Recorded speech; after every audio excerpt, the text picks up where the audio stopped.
to lean on. Just call on me, brother, when you need a hand, 'cause we all need somebody to lean on. And I just might have a problem that you'll understand. We all need somebody to lean on.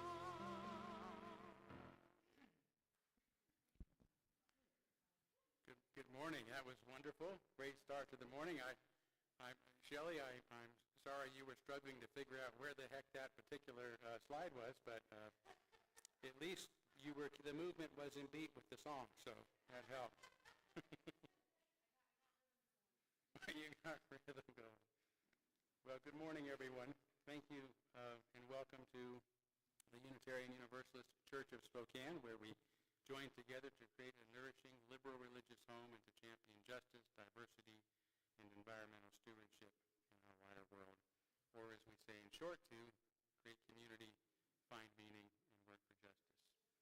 And welcome to everyone. We're glad to have everyone with us, those of you who are in the room with us. It's good to see all of you, and those of you who are live streaming with us, it's great to have all of you as well. So welcome to one and all. Welcome to all that you come with us always, all of your uniqueness, your unique beliefs, background, lifestyle, experiences, differences, a lot of the things that aren't usually welcome in some other spaces. We're glad to have you with us today.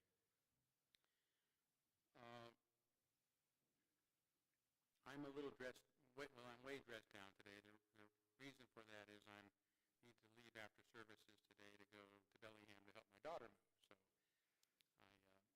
I decided rather than wasting time going home and all that, I would just be casual. But my sermon is actually a reflection on a recent vacation, so I might as well look like I'm on vacation. So,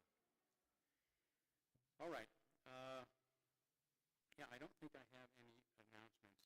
I have to be honest with you. I was thinking about it this morning, but I didn't think about it until this morning. I know we were talking about the yard sale at the end of this month, and I don't know if that's still happening or not, but it's not happening because you don't know or you do know. Oh, it's in the bulletin. Okay. So please read your bulletin, and then you'll know. And maybe if someone will tell me too. But that way you'll know. Well, just because there might be people live streaming with us, what is? It's happening October 3rd. Okay, so it's been postponed a bit, obviously, because of the fires and trying to figure things out there. So it will happen on October 3rd instead of the end of this month. All right, thank you for that. Okay, that's it. So why don't we take a few minutes to greet one another this morning?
visit with one another during our social period following the service, so please stay around for that. We are going to move forward now by lighting our chalice. Chalice, as you hear me say, each Sunday is a symbol of our unity and our solidarity, of our openness and our inclusion, of our community and our individual uniqueness. May this small flame be our offering of warmth to those who are cold and alone, and a light to those in darkness. May it be a flame that ignites justice in our world and a beacon of hope to those in need, and may it reflect at least a spark of truth wherever truth has been lost and cast a healthy shadow of doubt wherever it's been found.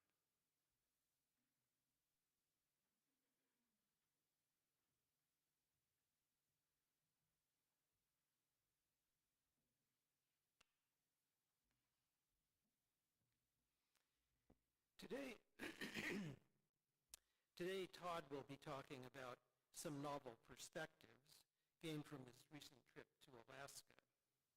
From personal experience, I can testify that Alaska provides surprising experiences and opens one's mind in surprising and unexpected ways.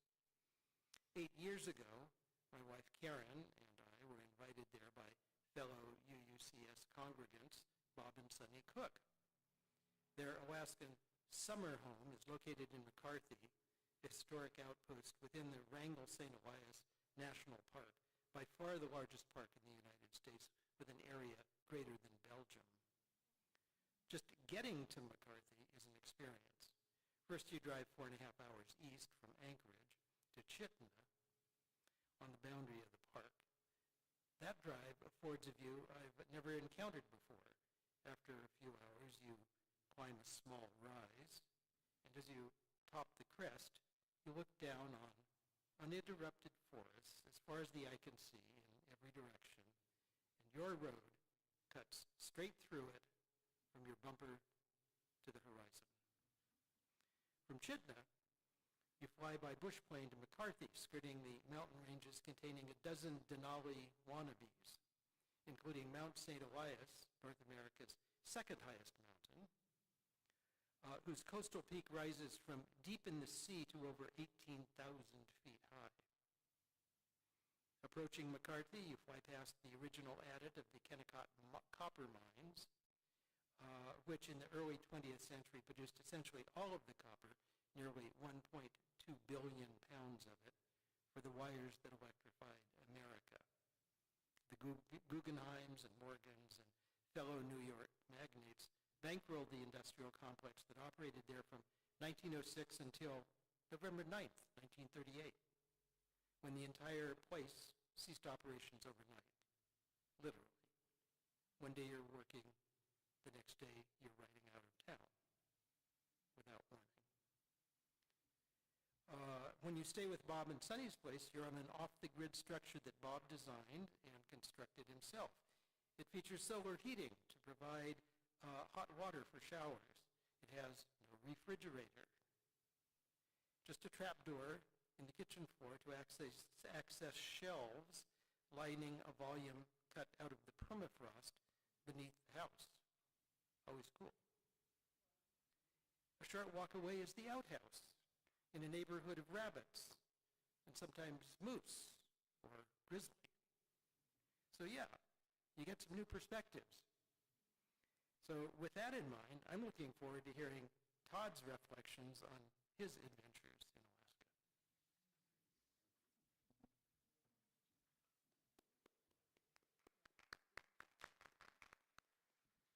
Okay, let's please stand and let's sing again. Find a stillness.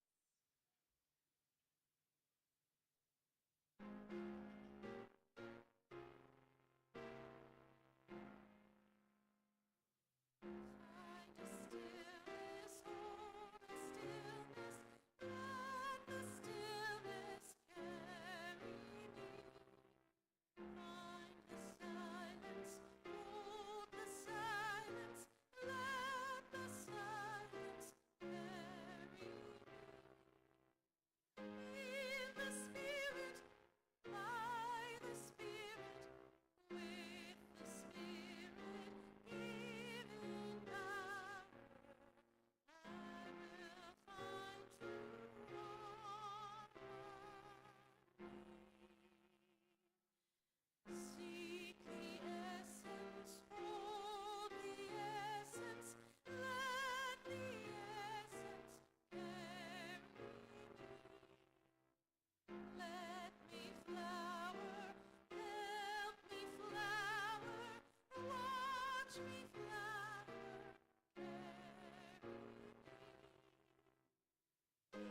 thoughts and hearts this morning. And a growing amount, of course, we continue to kindle a candle for the many victims of the fires in our own area that have lost so much these past couple of weeks.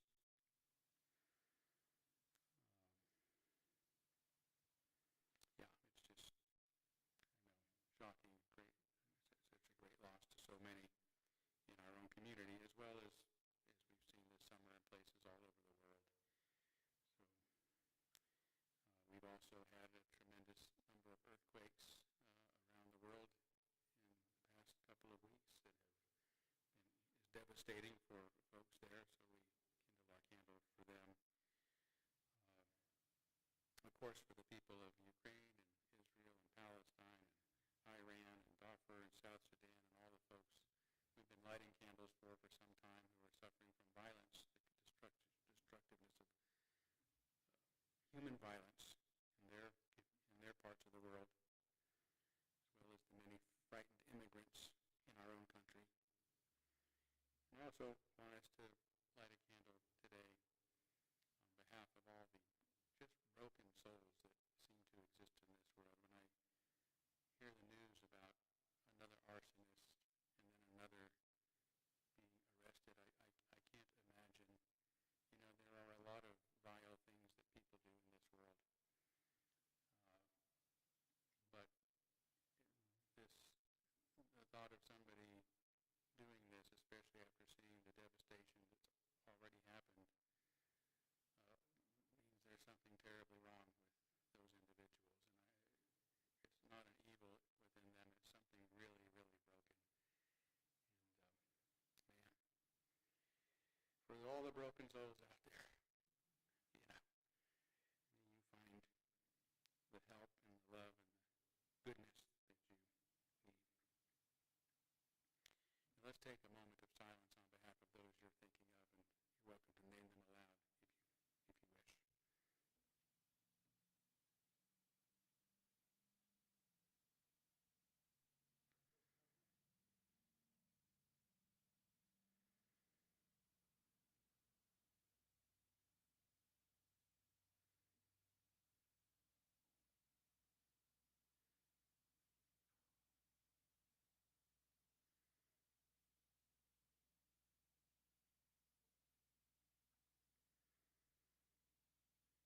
Those named aloud, those embraced in our silence, and all those who are suffering in our world at this hour, we hold in our community with compassion.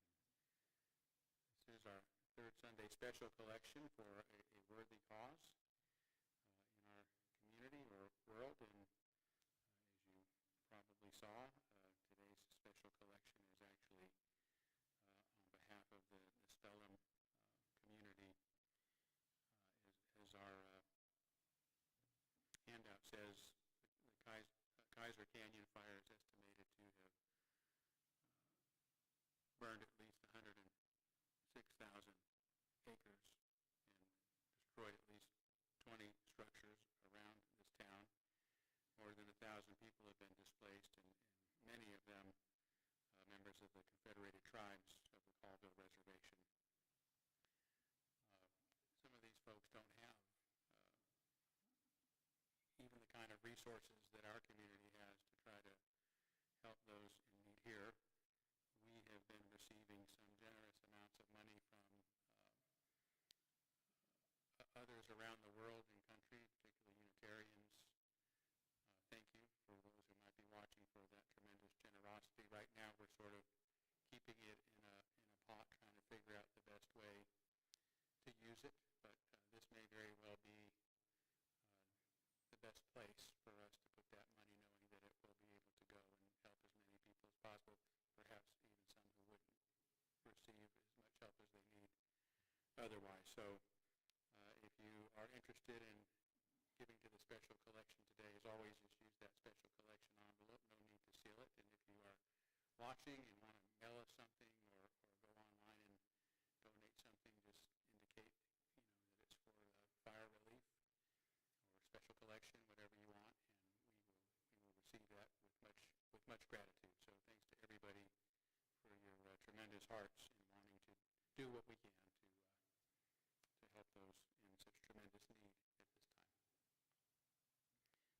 gratefully give and receive this morning's offering, which helps sustain this community and our mission to the larger world.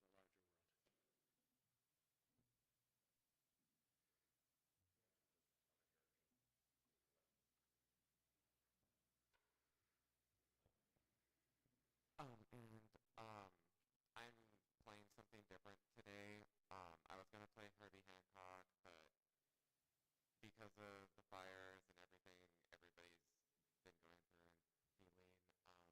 I'm going to play some Bach instead, because I think that's a little bit more fitting with what is happening.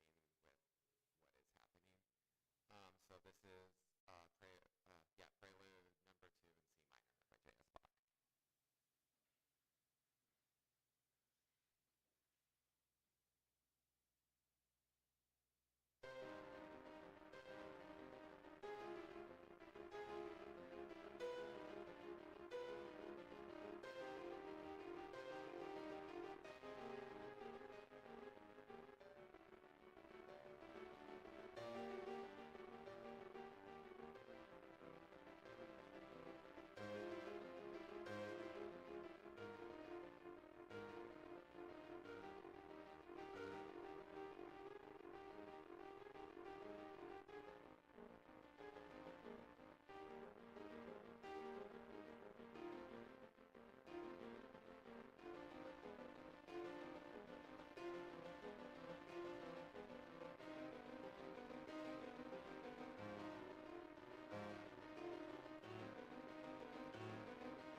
Good morning.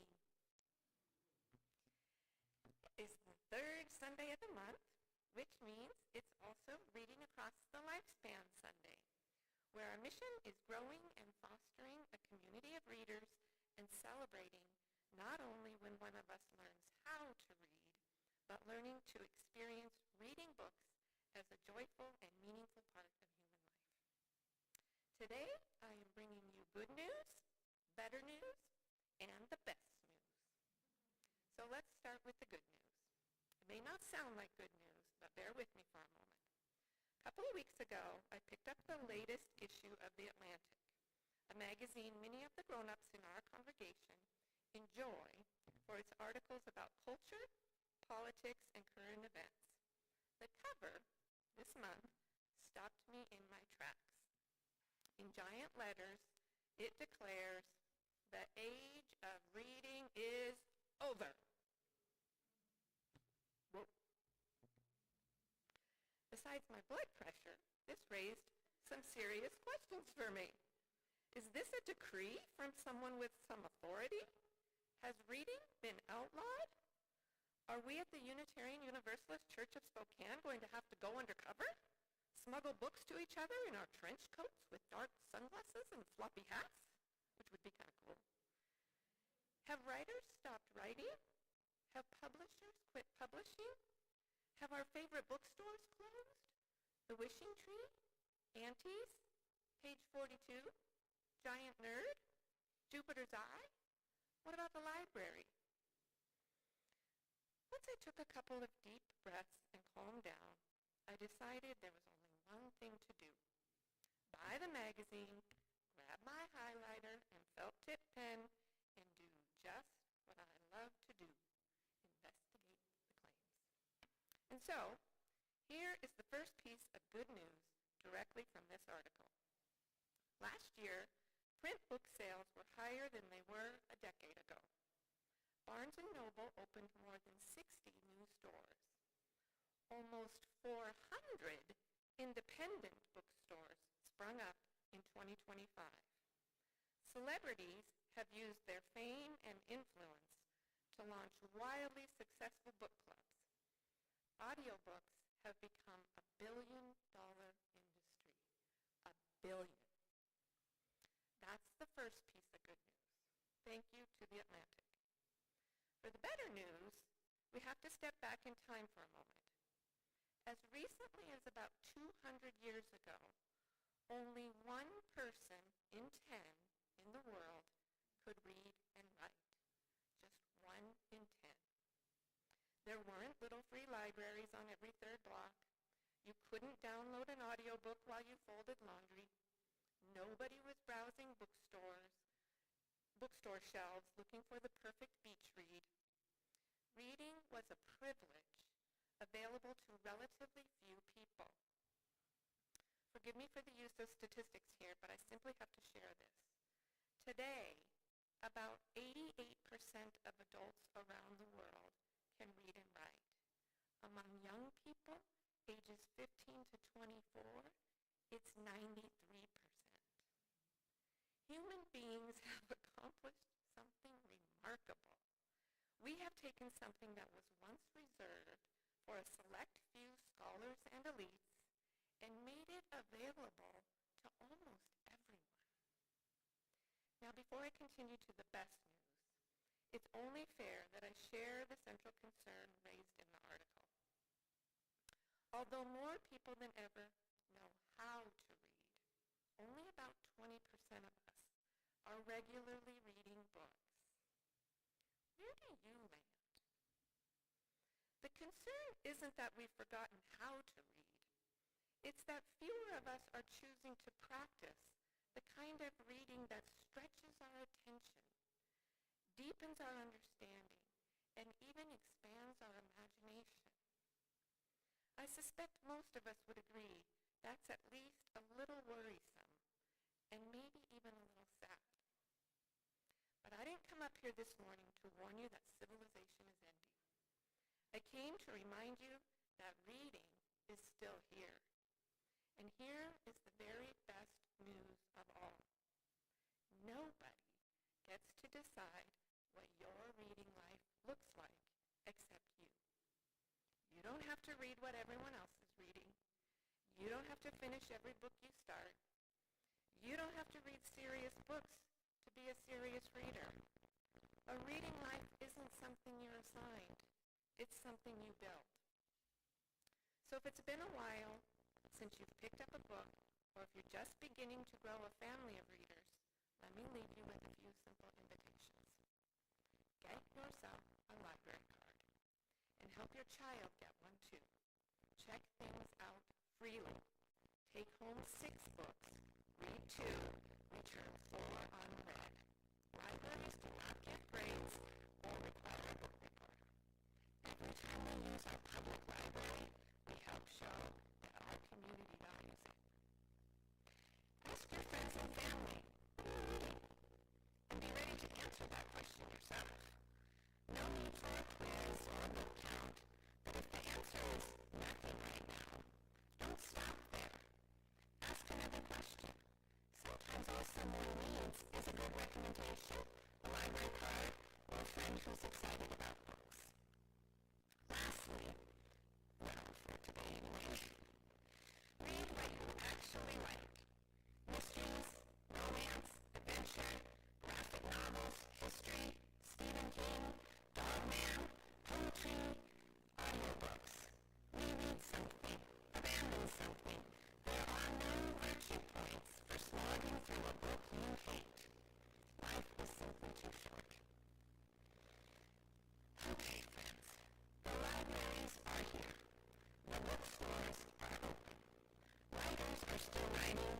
publishers are still publishing, stories are still being told.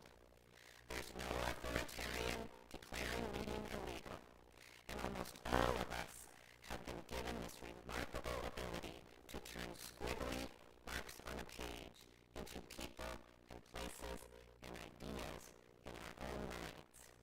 We have the very keys we need in our hands. We have the freedom to drive and to decide where we'd like to go. No license necessary. For almost all of human history, most people never had the opportunity we have. So I'm grateful to the Atlantic for raising the question, but upon further investigation, I'm not ready to declare that the age of reading is over.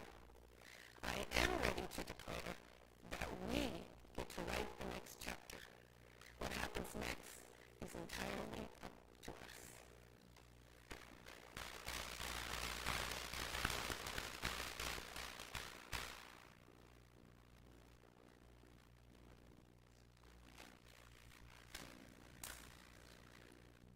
For today's meditation, I invite you to assume the contemplative pose.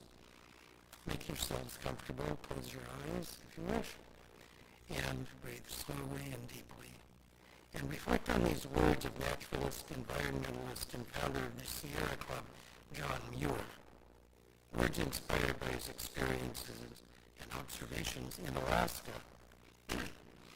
When one tugs at a single thing in nature, he finds it attached to the rest of the world.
west wind moves among the fields of barley.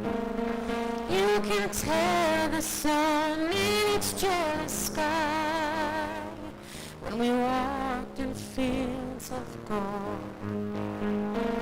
And so she took her love for to gaze a while among the fields of barley. And in his arms she fell as her hair came down among the fields of gold. Will you stay with me? Will you be my love among the fields of barley? And you can tell the sun in his jealous sky when we walked in fields of gold. I never made promises like you, and there have been some that I've broken, but I swear in the days still left, we will walk in fields of gold. We will walk in fields of gold.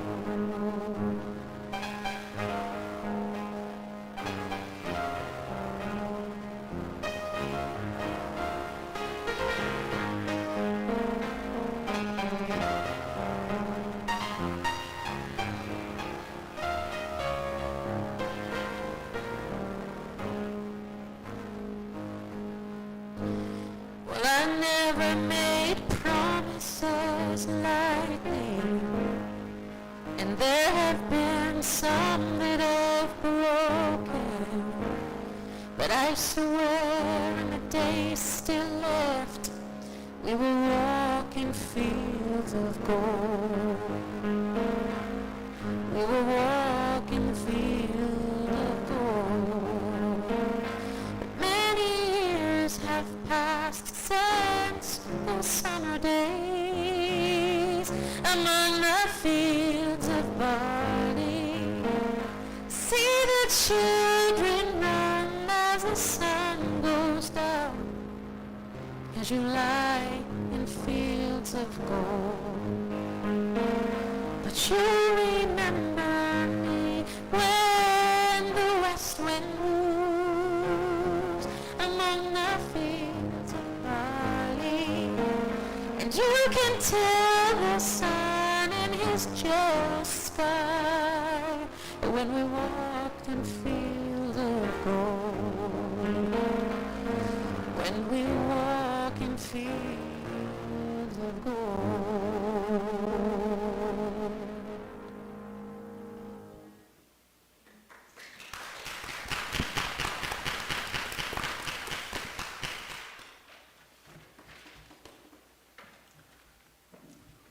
Thank you both so much. That was beautiful.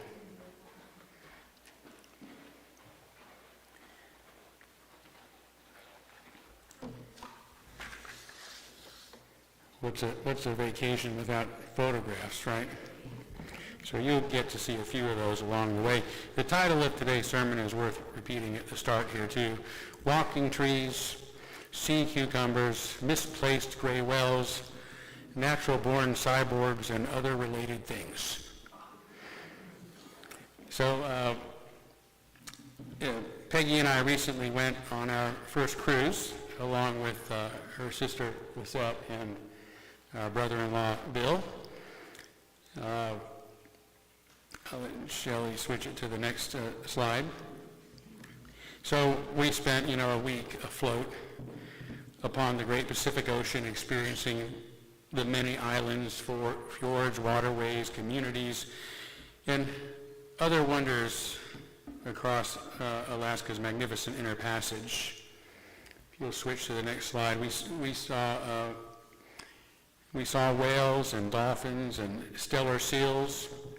There were eagles, purple, red, and orange starfish, rainforest, and towns accessible only by boat or air, whose inhabitants included wild ravens that had learned to say hello to tourists in the hope of receiving an edible award. It was magical, and at times it felt like I was visiting another planet altogether, and was for this reason a vacation in the truest sense of the term. For out there on the open sea, often with nothing to see but the endless miles of gray sky and sea meet in a distant horizon that no others can ever reach. Even on a boat of nearly 5,000 other souls, one feels refreshingly alone and far away from everything else. And everything that once seemed so heavy and real and important has evaporated perhaps into one of those faraway rain clouds, replenishing the sea that can be seen in gold, the golds and reds of a setting sun. Recently, I heard someone say that the name for our planet is too anthropocentric because it's mostly a water planet. Instead of earth, it should be called water, or aqua, or oceana. That was the name of the high school I went to, or something similar. And I concur. Amidst everything else I saw, my favorite experience of all was just sitting on the balcony of our small cabin and looking outward when there was nothing to observe except that soft, gray, ever-animated, watery surface that is the true nature of our world. I knew, as void as it appeared, that beneath the surface it was teeming with life. A world simultaneously beautiful and terrifying beings, few of which had any need or desire to ever surface and would thus remain as alien to me as I am to them. The notion that there could be life forms in our universe that aren't carbon-based has long been a favorite theme in science fiction, usually in stories about silicon-based aliens, like the Horta, a creature from Star Trek whose acidic body could burrow through rocks as easily as moles do through soil. In fact, Star Trek: The Next Generation had two such creatures.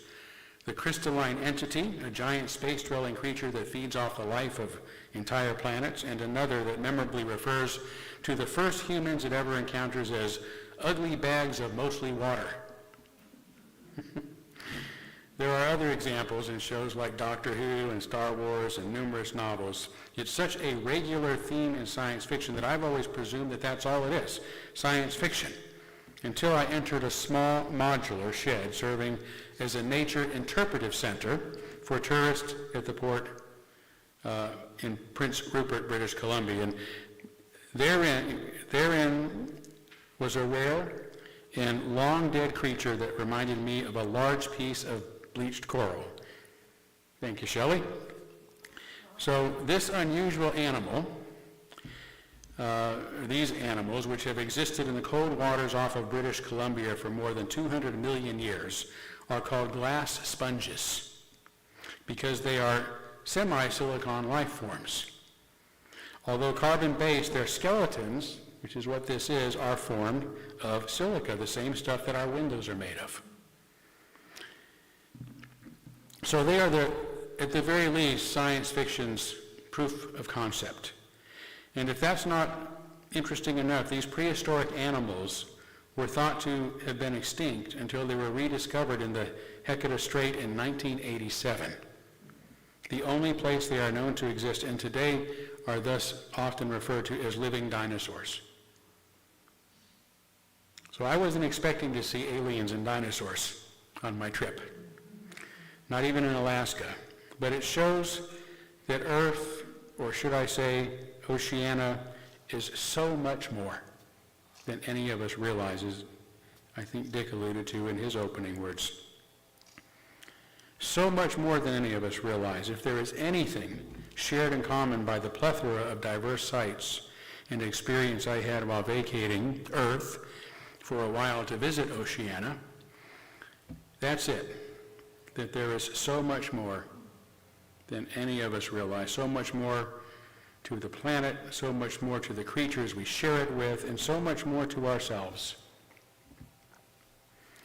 During a nature tour in Ketchikan, Alaska, for example, we visited rocky shallows along the shore while the tide was out and soon discovered these countless thick, healthy, fat, shiny starfish, bright purple, red, and orange ones, resting on the wet rocks in small pools, tucked in crevices, all as beautiful and wondrous as the stars in the sky. Like us, they had left their homes for a while, catching some rays on the less familiar surface, trusting that the waters that give them life would soon surround them again, but also appreciating that there can be more to life than the sea, something beyond it that's worth exploring. The interpretive center also had what they called a touching tank, in which upon washing them, we were able to actually put our hands and touch some of the really creepy creatures, life forms inside, including an animal known as a sea cucumber. Although they are related to sea urchins and starfish, they are shaped, as the name suggests, like a cucumber covered with what look like the sharp thorns of a rose bush.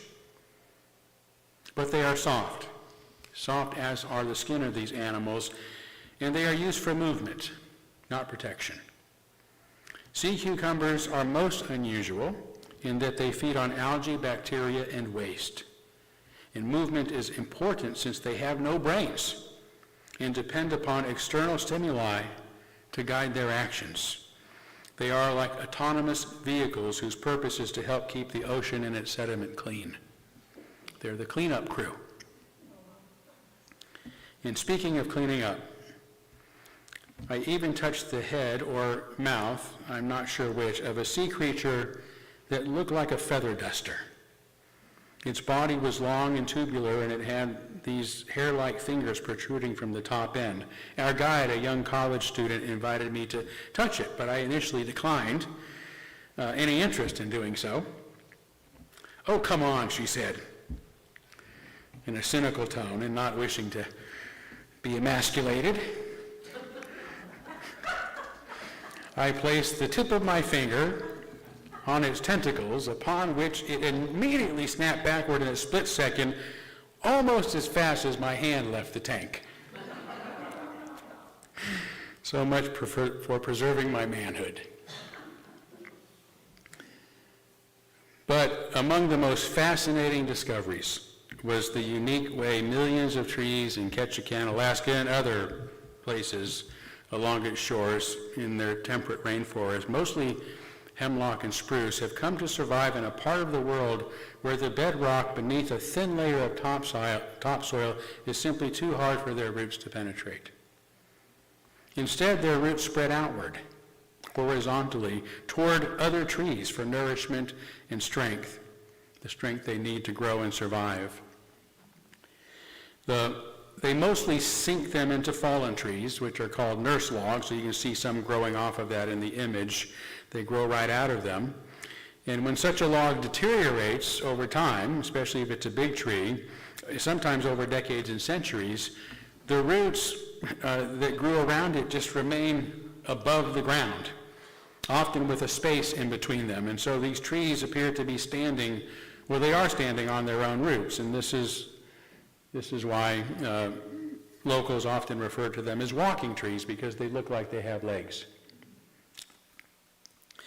And some of the trees, without a firm grip on the ground, grow into a horizontal fashion, causing them to become nurse logs themselves, even while they are still alive.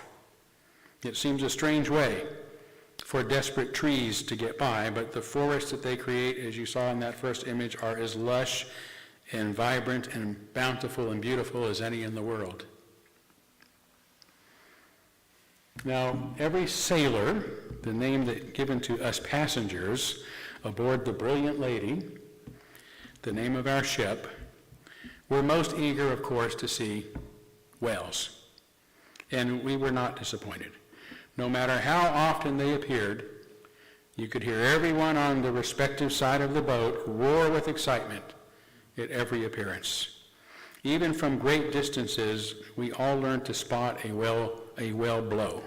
Grab our binoculars or our cameras and watch the large back of the animal surface a few times as it moved through the water, only to bend, disappear, followed by the momentary emergence of a spectacular tail waving us goodbye.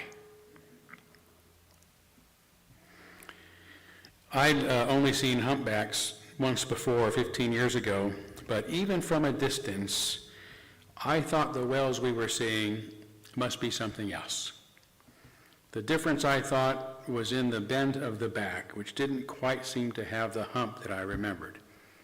But after checking with artificial intelligence, which explained they are the only kind of baleen whales in the area, those with those comb-like mouths that feed mostly on plankton, I figured that they must be humpbacks. I mean, what do I know? But during a later actual whale-watching excursion, we learned that they were gray whales, which were foreign to the waters just a few years ago, but driven by climate change and loss of sea ice and a shortage of their traditional seafloor prey, they have been forced to expand their territory in search of new food sources. Much of our time as the ship was moving across the sea, I sat in a chair facing the sea while reading an obscure book that I had brought along that turned out to be almost as strange and captivating as some of the creatures I've described. Natural-born cyborgs, minds, technologies, and the future of human intelligence, in a book I have no recollection of when or how I came across it. But it was on my shelf and it seemed obscure enough to be of potential interest. It was written in 2003 by cognitive scientist and philosopher Andy Clark, and it hooked me immediately. It was the perfect choice to read on my cruise, and has become one of my favorite books ever since. I'm now such a fan of Clark that I've purchased his more recent 2023 book, The Experience Machine: How Our Minds Predict and Shape Reality, which is so far so good. And I recently realized that I've been speaking on the subject of technology and the future for over 22 years. My first talk was entitled A Letter to the Far Future, in which I tell our futuristic descendants, a few years ago, individuals became experts in specific disciplines by spending hours, days, even years at libraries researching books about a specific subject. Now any ordinary person has access to the same knowledge in just a few minutes. Of course, our organic bodies limit us, and we are only capable of accessing the internet when we are near a device. Even then, the information we receive is limited by time constraints. Things are likely to be much different for you. You probably just think about a subject and have instant, almost unlimited access to all that's understood about it. How marvelous. Andy Clark, who wrote his book a year before my letter, goes into this idea with much greater depth and expertise. We think our minds are contained within our heads, he explains, but they are continually expanding outward with the advancement of our technologies. The first technology, language, is not something that we are born with. Language, so crucial to what it means to our thinking, is something that we must learn from the outside in. Taught to us by others. Language shapes and expands our minds. Then came symbolic language, writing. Each of us can quickly multiply 2 by 2 in our heads, but it's nearly impossible for us to multiply a number, say, like 4,893 times 7,793. Anybody know? Without a pencil and a piece of paper in hand, or calculator. The technology makes us smarter by externalizing our minds beyond our skulls. Clark further distinguishes between transparent and opaque technologies. Transparent are those technologies that aid our thinking that we don't think about when we use them. We think the product of their use is purely a result of our own knowledge. Bob, what time do you have there? Do you know what time it is, Bob? Without looking at your watch? You don't? Anybody can know the time? 10:07. 10:07, okay, good, thank you. I forgot, Bob, I pulled this on you the other day, didn't I? Okay, so, if you are walking down the street, for example, and a stranger asks, "Do you know what time it is?" you might instantly say yes, even though you've not looked at your watch or your smartphone. But the time, like anything else you know that you know, takes only a second to access. So you say yes, and then you look at your watch. Convey the correct time to the stranger, then go about your day, happy to have helped. That's transparent technology. The knowledge it gives us is so accessible that we consider it a part of our own mind, of our own knowledge base. So, by the way, that ship, I took a picture of that when we were on our way out to see a glacier, and you can see it's actually a National Geographic ship. So only in Alaska, when you're out sailing, are you going to run into National Geographic working at the same time. So there they are, hard at work. But if on the other hand, getting back to the subject, someone asks, for example, who is that actress? What else have I seen her in? You don't say, oh, I know the answer to that. Just a minute. Then grab your smartphone, search the internet for a title of the show you're watching, navigate to cast, find her image, then share her name and all the other movies and shows she's been in. You don't consider yourself to have known the answer, right? Because accessing the information isn't as seamless and as fast as just looking at your watch or smartphone for a brief second. But because these devices are always with you, giving you almost instant and easy access to the time, you know that you know that you know it whenever you need it. Now, this ability to merge our minds with technology transparently at this point is what makes us natural-born cyborgs, because doing so is one of our most human instincts. Certainly, I don't think this tendency toward cognitive hybridization is a modern development, Clark writes. Rather, it is an aspect of our humanity, which is as basic and ancient as the use of speech, and which has been extending its territory ever since. He goes on to explain at some length. The inner mind, if it is to be the physical organ of human reason, simply cannot be seen as bound and restricted by our biological skin bag. In fact, it has never been thus restricted and bound, at least not since the first meaningful words were uttered on some ancestral plane. But this ancient sea page has been gathering momentum with the advent of text, PCs, co-evolving software agents, and using adaptive home and other devices. The mind is just less and less in the head. For what is special about human brains, and what best explains the distinctive features of human intelligence, is precisely the ability to enter into deep and complex relationships with non-biological constructs, props, and aids. So for many, there's that beautiful glacier. For many, this book might seem the last one that they'd want to take on such a magnificent voyage into the heart of nature. The open sea, the glaciers, the countless islands, those snow-capped mountains, waterfalls, glorious sunsets, endless horizons, abundant green forest, along with all their astonishing creatures, some of which I've mentioned here. But for me, it was the perfect book to accompany me upon such a journey because I consider humans to be part of nature.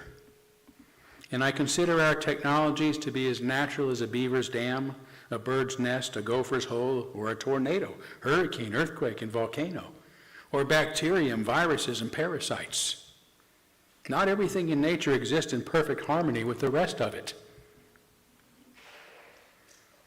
And what I consider all the things I've spoken of today to share in common is this instinct to transcend their limitations.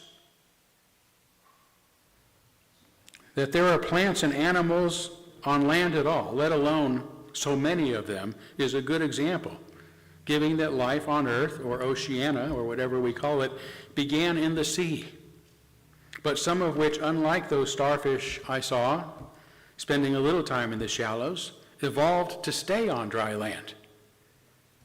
They didn't remain defined by their watery existence. And unlike their sea urchin cousins, glass sponges learned to pull silica from the water, turn it into long shards, then mount them together to build their own skeletons, becoming more than they were and different from any other animal on the planet. Likewise, gray whales, unable to sustain themselves in their native waters, have ventured beyond their comfort zones to find resources elsewhere. Rather than merely cawing, to get attention, the ravens at Ketchikan have learned to say hello to tourists. Just as the trees there, genetically wired to sink their deep roots into the ground, have gone beyond their programming to form a network of roots and trees joined together, sharing their nourishment and their support where the resources are sparse. Even without brains, sea cucumbers thrive because their brain is, in a sense, the environment that stimulates their nerves to act in a way that help them survive. And thus humans transcend our bodies and skulls by extending our intelligence through the use of external tools and technologies. We learn to better understand each other by developing and learning language, and think more precisely with written code, and even more with computers and the internet, and now aggregate human intelligence with the use of AI. Eventually, as we merge with AI through non-invasive brain-computer interfaces, this kind of thinking will become transparent, and we will feel as if we know everything there is to know, at least so far, because we can seamlessly tap into it with our hybrid externalized minds. So in a sense, the world itself is part of our minds, just as it is for gray whales when it stimulates them to move to more bountiful waters, or the stranded starfish who must trust that their waters will return, or those odd cucumber-like beings that depend entirely on what's outside themselves to tell them what to do. It's no different for us. We think that we are bound by our bodies and exist only up to the edges of our skins and skulls. But like everything else I saw during my voyage, we are so much more than any of us realize. Now, I know I didn't show you any whales, and that's sort of the epic sighting if you go on a trip like this, and it's very hard, unfortunately, to snap pictures of whales because by the time you see them, they're gone. So I apologize for that. However, fortunately, our phones also have video cameras. So you can just hold them in a spot until it pops up. So here is a montage of the whale sightings, and these are all these magnificent new residents in the area, gray whales.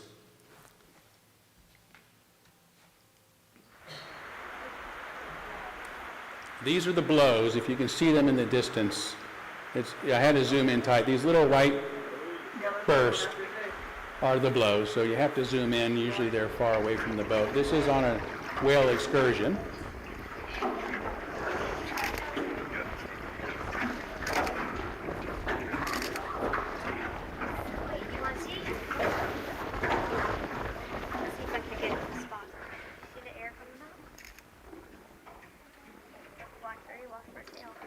And of course, there's nothing like seeing them wave goodbye. But these are stellar seals, which are amazing seals because they get up to about 2,500 pounds or more. And I saw the skulls, several skulls laid out. Isn't this beautiful?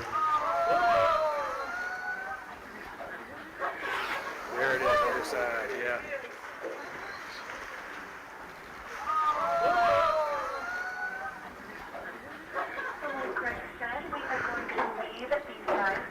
And these stellar seals, I saw that several skulls of different animals, the biggest one of which I assumed was a grizzly bear. And I asked the interpreter, is that a grizzly bear?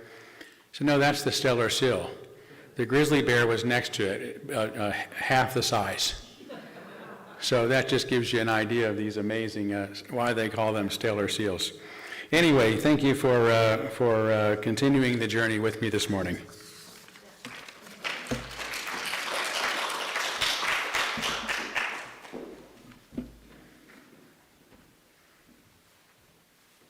they're seals, not sea lions? They call them stellar seals. So I guess they're seals. Not sea lions. Yeah. Good question. Okay, let's stand and sing our last song together. Of course, Blue Boat Home.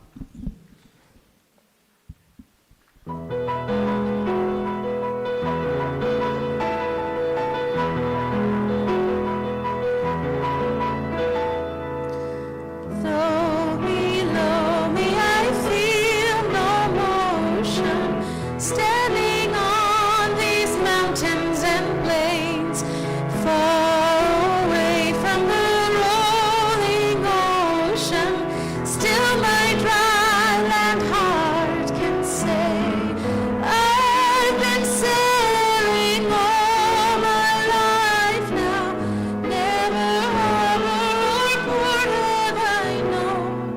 The wide universe is the ocean I travel, and the earth is my blue boat home.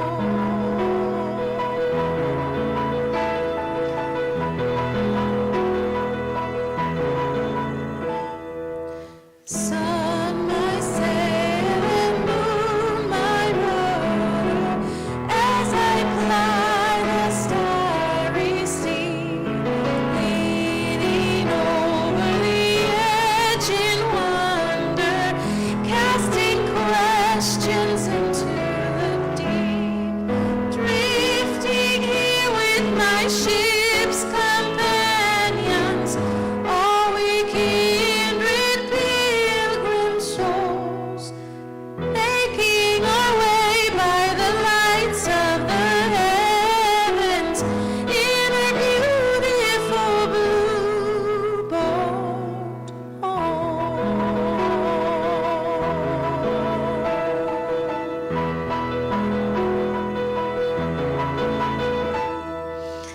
I give thanks to the waves upholding me, hail the great winds urging me on, breathing land and sea before me, sing the sky my sailor song, and I was born upon the fathoms, never harbor or port have I known. The wide universe is the ocean I travel, and the earth is my blue boat home.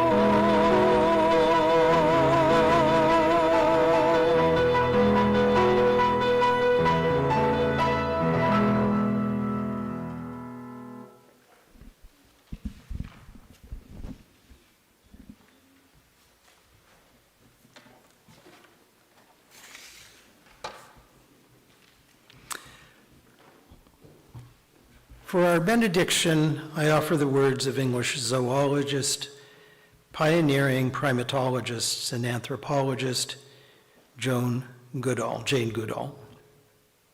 I think I'd like to be remembered as someone who really helped people to have a little humility and realize that we're part of the animal kingdom, not separated from it.